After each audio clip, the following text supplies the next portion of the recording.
बच्चों अभी तक हम इलेक्ट्रिसिटी में हीटिंग इफेक्ट के ऊपर बात कर चुके थे। मैंने आपको बताया था कि अगर कभी भी किसी डिवाइस से आप करंट फ्लो करते हैं तो वो डिवाइस करंट को अपोज करने की कोशिश करता है, करंट को रोकता है और इस अपोजिशन के चक्कर में क्या होता है, आपकी इलेक्ट्रिकल एनर्जी लूज हो जाती है और हीट में कन्वर्ट हो जाती है और एनवायरनमेंट में डिसिपेट होती है। जैसा कि आपने इलेक्ट्रिक आयरन में प्रेस में भी होते हुए देखा होगा, जब हम उसको इलेक्ट्रिकल सप्लाई देते हैं उसमें करंट जाता है तो वहां पर भी आपको हीटिंग इफेक्ट देखने को मिलता है, क्योंकि हमारी कुछ इलेक्ट्रिकल एनर्जी हीट एनर्जी में कन्वर्ट हो जाती है और वही हीट एनर्जी जब हमारे डिवाइस को टच करते हुए निकलती है तो हमारा डिवाइस भी हीट अप हो जाता है और इसी इफेक्ट को हमने हीटिंग इफेक्ट का नाम दिया था। तो बच्चों यहाँ पर जितनी भी हीट एनर्जी रिलीज हो रही है वो हीट एनर्जी कैलकुलेट कैसे करें, अब यहाँ पर यह सवाल हमारे लिए खड़ा होता है। तो मैं आपको बताऊं कि एनर्जी का एक जनरल फॉर्मूला होता है पावर इनटू टाइम और इसी का हम यूज करेंगे अपनी हीट एनर्जी कैलकुलेट करने में, क्योंकि हीट एनर्जी भी है तो एक तरीके की एनर्जी ही, तो उसको भी कैलकुलेट करने के लिए हम पावर इनटू टाइम का ही फॉर्मूला यूज करेंगे। यानी कि अगर आपको किसी भी डिवाइस का पावर पता है और आपको ये मालूम है कि वो डिवाइस कितने टाइम पीरियड के लिए यूज किया जा रहा है, तो आप पावर और टाइम को मल्टीप्लाई करके आप एनर्जी को कैलकुलेट कर पाएंगे।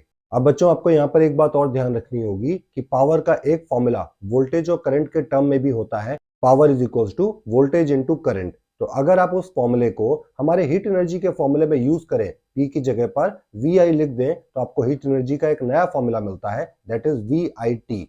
तो बच्चों आप चाहें तो इस फॉर्मूले का भी यूज कर सकते हैं अपने हीट एनर्जी कैलकुलेशन में, या फिर अगर आप इस फॉर्मूले को और मॉडिफाई करते हैं ओम्स लॉ के यूज से, तो आपको पता है according to Ohm's law voltage is equals to I into R. तो अगर हम यहाँ पर वी को रिप्लेस कर दें आई आर से, तो आप देख पा रहे होंगे कि आपका फॉर्मूला बन गया आई स्क्वायर आर टी। तो बच्चों ये जो आपके सामने फॉर्मुलाइजेशन दिए हुए हैं, इनका यूज करके आप हीट एनर्जी का कैलकुलेशन कर सकते हैं। इसके अलावा बच्चों हम एक लास्ट टॉपिक के ऊपर और बात करेंगे एंड दैट इज पावर। अब बच्चों जनरली अगर पावर को डिफाइन करना हो तो हम बोल सकते हैं the rate of doing work is called power, और अगर आप इसको कैलकुलेट करना चाहते हैं तो बहुत सिंपल फॉर्मूला है, power is equals to work upon time.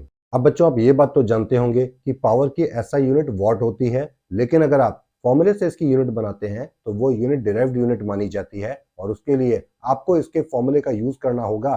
तो बोलो वर्क की ऐसा यूनिट क्या होती है, जूल, और टाइम की सेकंड। तो बताओ फॉर्मूले से यूनिट क्या बनी, जूल पर सेकंड। लेकिन ये यूनिट ऐसा यूनिट नहीं, डिराइव्ड यूनिट मानी जाएगी। तो ध्यान रखना पावर के ऐसा यूनिट वॉट होती है और डिराइव्ड यूनिट जूल पर सेकंड होती है।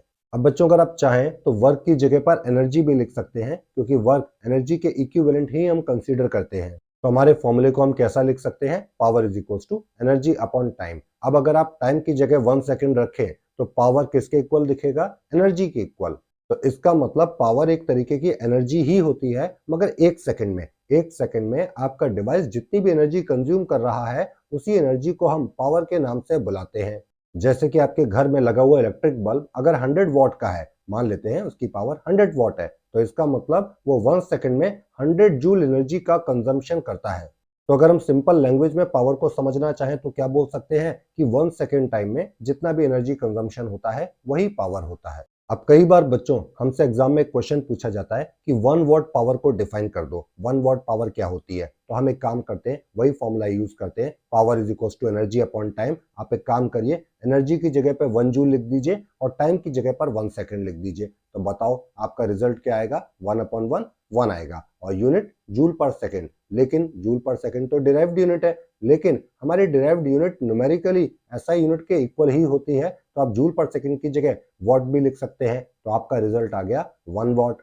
तो बताओ ये 1 वॉट पावर कैसे आई, जब हमने एनर्जी की जगह पर 1 जूल रखा और टाइम की जगह पर 1 सेकंड रखा। इसका मतलब हम ऐसा बोल सकते हैं कि अगर 1 सेकंड टाइम में 1 जूल एनर्जी का कंजम्पशन हमारा डिवाइस कर रहा है या हमारा डिवाइस यूज कर रहा है, तो हम ऐसा बोल सकते हैं कि वहां पर पावर कितनी देखने को मिलेगी, 1 वॉट।